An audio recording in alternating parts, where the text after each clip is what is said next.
Hi. So this is my movie review, a movie report about the women rights and the different women rights movements that's been over the past many years. And the things I'm gonna talk about is the suffragette movement, which we saw a movie about, and then we're gonna talk about just and all the big changes that's been over the past decades when talking about the women rights. And then I'm gonna talk about the first women rights movements, and then I'm gonna talk about some of the more new additions there's been to help secure women rights. And the suffragette movement. It was the biggest and most primary goal for the suffragette movement was to secure voting rights for women, and that's why they chose the name suffragette. That means voting, and it took place in 1908 in London. And the first demonstration, there arrived about 250,000 people to demonstrate, and it was a lot. And it was kind of new thing back then. The inspiration, I think so, took place or was a part of New Zealand. Australia had gotten the rights to vote in 1893 and 94 for their women. So I think that's where the inspiration came from, and that's where the women realized like that they could actually get rights to vote. So yeah, and the first women rights movement was in New York, 19 years before this. The first suffragette movement took place, and it was 68 women and 32 men who signed a declaration of sentiments, which gave the agenda for the women rights movement. So it's like it set the points for what the women rights movement was gonna do for them, what they were going to secure, what rights were gonna be brought up and like relooked at. And like for more recent events, there was like in 1992, the women rights won a case in the Supreme Court um, to secure the rights to abortion. And like this case in particular, I think it's quite important for women because I mean it's the right to a kid. Basically, when you get pregnant, you can choose to like have the baby or to get an abortion. And I just think that is something that a choice that belongs to the mother, and not just the father, like it did back in the day.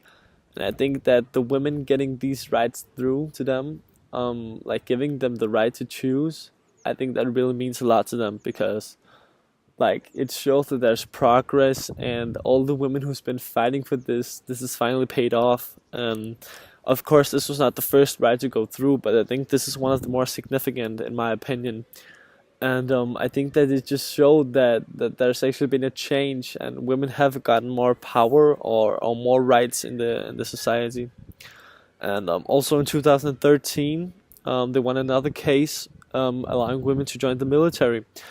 I think, especially in America, I read that this case they won.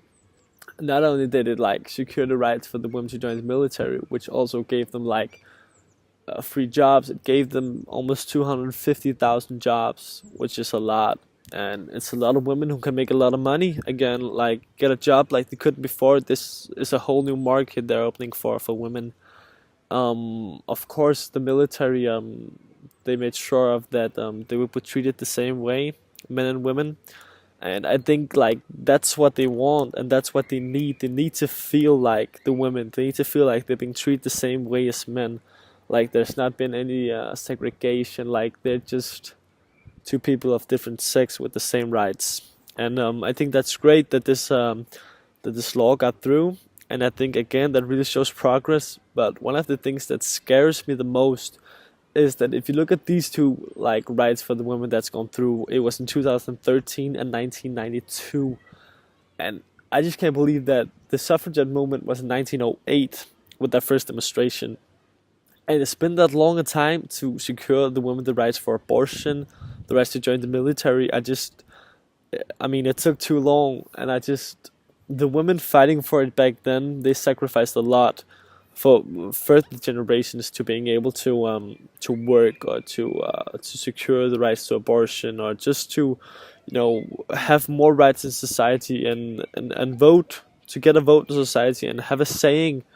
And I just I can't believe that there's been so many years. And as we saw in the movie, um, the suffragette movie, we saw like one of the last scenes at the Derby, where a woman, she saw the police came because they recognized some of them from the demonstration, and she saw like that this was like their only chance to stand up and speak to the people.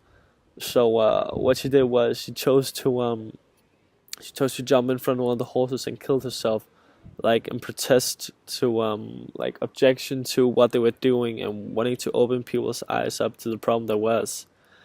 And yeah, I think it's important to open people's eyes up to what's going on, and also in our society today. There's a lot of people talk about this. The women rights still don't have their rights because if they're in the same position as men in a big company, they're not getting paid the same, and they don't have the equal rights. And I think that this is a problem that's gonna go on forever. They're gonna try and find a new place where the women and men doesn't have the same rights, and it's always gonna be a problem. So